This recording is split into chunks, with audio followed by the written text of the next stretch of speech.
সরকারি সংস্কার কাজে বাধা দিলে জনগণই তার বিকল্প খুঁজে নেবে বলে মন্তব্য করেছেন জাতীয় নাগরিক পার্টির দক্ষিণাঞ্চলের মুখ্য সংগঠক হাসনাত আব্দুল্লাহ। সোমবার সকালে চট্টগ্রামের ২ নম্বর গেট বিপ্লব উদ্যানে এক পথসভায় একথা বলেন তিনি।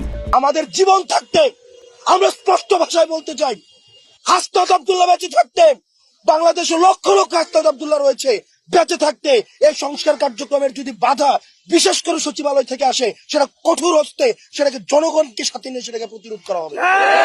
আপনারা এটা ভাববেন না যে আপনাদের বিকল্প নাই, জনগণ বিকল্প খুঁজে নেবে। সুতরাং সরকারকে সহযোগিতা করুন, সংস্কার কার্যক্রমকে সহযোগিতা করুন।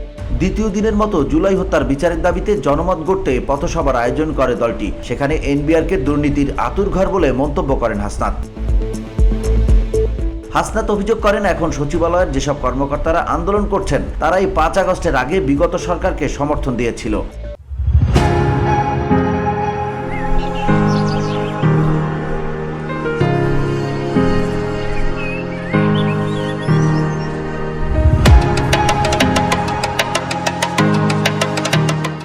এ সময় রাষ্ট্র সংস্কারে বাধা দেওয়া হলে জনগণকে সঙ্গে নিয়ে তা প্রতিহত করা হবে বলেও হুঁশিয়ারি দেন তিনি। এর আগে চট্টগ্রামের লোহাগড়া উপজেলার বটতলী মোটর স্টেশনের শিকদার স্টেশনের সামনে এনসিপি চট্টগ্রাম দক্ষিণ জেলার পথসভায় হাসনাত আব্দুল্লাহ বলেন, আমাদের পরবর্তী বাংলাদেশ হবে অতীতের রাজনীতির অভিজ্ঞতা ও তরুণ প্রজন্মের মনোভাবের সংমিশ্রণে।